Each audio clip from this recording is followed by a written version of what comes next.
जय हिंद विद्यार्थी मित्रांनो, तुमचं स्वप्न आहे की युनिफॉर्म घालायचं आहे आणि देशाची सेवा करायची आहे आणि इंडियन आर्मीमध्ये तुम्हाला जॉईन करायचं आहे. पण 10वी-12वी नंतर किंवा ग्रॅज्युएशन नंतर एकच प्रश्न पडतो की कुठल्या एक्झाम्स आहेत की त्या दिल्या पाहिजे. आपण या संपूर्ण व्हिडिओमध्ये अशा 11 एंट्रीज आहेत किंवा डिफरंट वेज आहेत ज्यामध्ये तुम्ही ऑफिसर एंट्रीमध्ये किंवा सोल्जर एंट्रीमध्ये जाऊ शकतात. सो हा व्हिडिओ तुम्ही शेवटपर्यंत नक्की बघा. सगळ्यात आधी आपण बघूया की ऑफिसर एंट्री समजून घेऊया. ऑफिसर्स म्हणजे लिडरशिप असेल, डिसिजन मेकिंग असेल किंवा कमांड देणं किंवा जबाबदारीने वागणं असेल. तर पहिली एंट्री आहे की एनडीए ची एंट्री. तर विद्यार्थी मित्रांनो, एनडीए म्हणजेच national defence academy. National defence academy, NDA म्हणजेच तुमची नॅशनल डिफेन्स अकॅडमी. ही जी एंट्री आहे 12वी पास झालेल्या विद्यार्थ्यांना देता येते. यामध्ये मॅथमॅटिक्सचं जास्त इम्पॉर्टन्स आहे. विद्यार्थी मित्रांनो, यासाठी जे एज असतं ते 16.5 टू 19.5 पर्यंत तुमचं एज लागणार आहे. विद्यार्थी मित्रांनो, सिलेक्शनची जी प्रोसेस आहे त्याच्यामध्ये पहिली जी स्टेप आहे ती रिटर्नची आहे. पहिली जी स्टेप आहे ती रिटर्न एक्झामिनेशनची आहे. नंतर दुसरी जी स्टेप आहे ती एसएसबी इंटरव्ह्यूची स्टेप आहे. एसएसबी इंटरव्ह्यूची स्टेप आहे. एसएसबी म्हणजे सर्व्हिस सिलेक्शन बोर्ड. त्यानंतर जी पुढची जी स्टेप आहे तुमचं मेडिकल होतं, फॉलोड बाय तुमचं मेडिकल होतं. विद्यार्थी मित्रांनो, समजून घ्या की मेडिकल तुमचं लास्ट स्टेपला होतं आणि त्यानंतर मग तुमचं जे आहे मेरिटनुसार मेरिट लागत असतं. विद्यार्थी मित्रांनो, 12वी नंतर हा सगळ्यात जास्त बेस्ट ऑप्शन तुमचा करिअर मधला आहे आणि यामध्ये लॉंग टर्म मध्ये तुम्ही ऑफिसर राहू शकतात. आता जी पुढची जी एंट्री आहे ती आपण एंट्री जाणून घेणार आहोत. ती एंट्री म्हणजे टेक्निकल एंट्री स्कीम. पहिली जी एंट्री होती ती आपली एनडीए ची एंट्री. ही तुम्ही लक्षात ठेवा, एनडीए ची एंट्री. दुसरी जी एंट्री आहे टेक्निकल एंट्री स्कीम. या टेक्निकल एंट्री स्कीम साठी फिजिक्स, केमिस्ट्री, मॅथमॅटिक्सचा सब्जेक्ट त्या ठिकाणी तुम्हाला लागणार आहे. आणि या ठिकाणी तुम्ही एक लक्षात घ्या की इंजिनिअरिंग असेल किंवा इंजिनिअरिंगसाठी तुमचं ऍडमिशन होणार आहे आणि टेक्निकल माइंडसेटचा विद्यार्थी त्या ठिकाणी लागत असतो. जेडबलई मेन्सचा स्कोर त्या ठिकाणी अनिवार्य आहे आणि तुम्हाला मिनिमम 60% मार्क्स तुमच्या 12च्या बोर्डमध्ये असायला पाहिजे. आणि टेक्निकल एंट्री स्कीम नंतर ही दुसरी झाली तुमची टेक्निकल एंट्री स्कीम. टीएस ची स्कीम तुमची झाली. त्याच्यानंतर जर समजा तुम्ही बघितलं पुढची जी एंट्री आहे ती एंट्री म्हणजे तुमची सीडीएस ची एंट्री. तिसरी जी एंट्री आहे सीडीएस ची, कंबाईंड डिफेन्स सर्व्हिसेस. सीडीएस ची जी एंट्री आहे ती ग्रॅज्युएशन नंतर तुम्हाला देता येते आणि ऑफिसर बनण्यासाठी ती अत्यंत महत्वाची आहे. यासाठी एज आहे तर 19 टू 25 इयर्स. सीडीएसच्या एंट्रीसाठी जे एज आहे ते तुमचं 19 टू 25 इयर्स पर्यंत तुम्ही एक्झाम देऊ शकतात. विद्यार्थी मित्रांनो, एक लक्षात घ्या, इंग्लिश असेल आणि जनरल ॲबिलिटी टेस्ट असेल यासाठी गॅटचा सिलेबस असेल तो अत्यंत महत्वाचा आहे.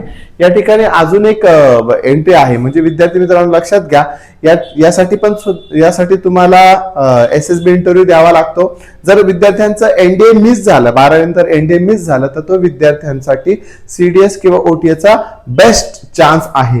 विद्यार्थी मित्रांनो, अजून एक तुम्ही लक्षात घेऊ शकता, अजून एक पुढची जी एंट्री आहे ती तुम्ही लक्षात घेऊ शकता. ती जी एंट्री आहे टीजीसी एंट्री काय आहे? टेक्निकल ग्रॅज्युएट जो कोर्स आहे ती इंजिनिअरिंग ग्रॅज्युएट साठी ती एंट्री दिलेली असते. यासाठी रिटर्न एक्झाम नाही. मी पुन्हा एकदा सांगतो, टीजीसी जी एंट्री आहे त्यासाठी रिटर्न नाहीये, रिटर्न एक्झाम नाही, परंतु तुम्हाला डायरेक्टली एसएसबी त्या ठिकाणी द्यायला लागतो. आणि मेडिकल इंजिनिअरिंग साठी त्या ठिकाणी प्रीमियम जो ऑफिसर एंट्री आहे ती एकदम बेस्ट आहे. विद्यार्थी मित्रांनो लक्षात घ्या, डायरेक्ट एसएसबी आहे. कशासाठी? टेक्निकल ग्रॅज्युएट कोर्स साठी. आणि जी पुढची जी 5वी एंट्री आहे, 4थी एंट्री झाली. पुढची जी 5वी एंट्री आहे, 5वी जी एंट्री आहे एसएससी टेकची.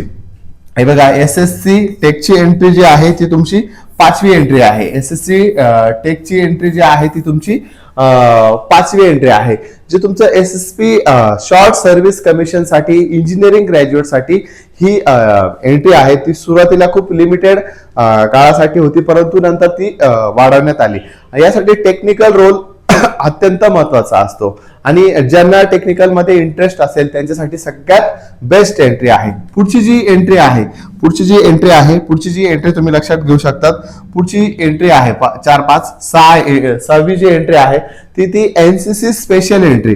NCC special entry. आता विद्यार्थी मित्रांनो, ज्या विद्यार्थ्यांचं एनसीसी सी सर्टिफिकेट आहे आणि ग्रॅज्युएशन झालंय किंवा लास्ट इयरला आहे अशा विद्यार्थ्यांना SSBचं कॉल लेटर येतं आणि SSB इंटरव्ह्यू दिल्यानंतर तो विद्यार्थी ऑफिसर म्हणून जाऊ शकतो. विद्यार्थी मित्रांनो, NCC स्पेशल एंट्री ही NCC C सर्ट वाल्यांसाठी आहे.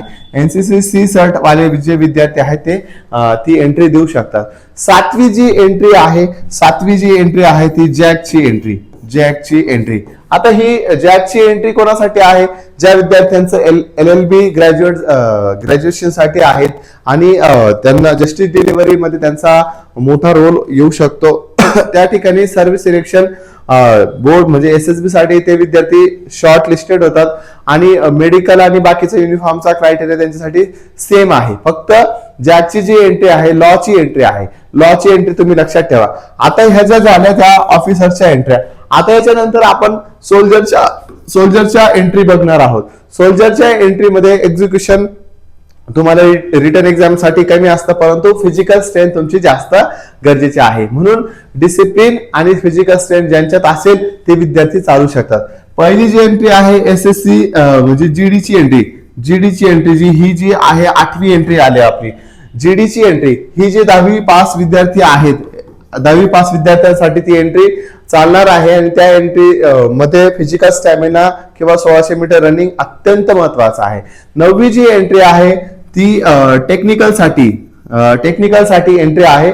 त्यासाठी तुमचं 12th झालेलं पाहिजे आणि PCM हे टेक्निकल साठी गरजेचं आहे. फिजिक्स, केमिस्ट्री, मॅथमॅटिक्स हे तुम्हाला टेक्निकल साठी गरजेचं आहे आणि तुमचं सायन्स बॅकग्राऊंड असं त्याच ठिकाणी गरजेचं आहे. पुढची जी एंट्री आहे क्लर्कची एंट्री. क्लर्क मध्ये तुमचं स्टोअर किपर असेल आणि 12th पास तुमचं असायला पाहिजे आणि इंग्लिश आणि मॅथ तुमच्यासाठी आवश्यक आहे. म्हणून डॉक्युमेंटेशनचं काम असेल किंवा बाकीच्या फिजिकल रिटर्न टाईप सगळ्या ज्या टेस्ट असतील त्या तुम्हाला त्या ठिकाणी द्याव्या लागतील. क्लर्कची एंट्री तुमची महत्वाची 8, 9 आणि 10th एंट्री. आणि लास्ट वाली एंट्री जी आहे ट्रेड्समनची एंट्री ही 8th स्टँडर्ड वरती तुम्हाला एंट्री मिळणार आहे आणि 10th पास स्टुडंट त्या ठिकाणी देऊ शकतात.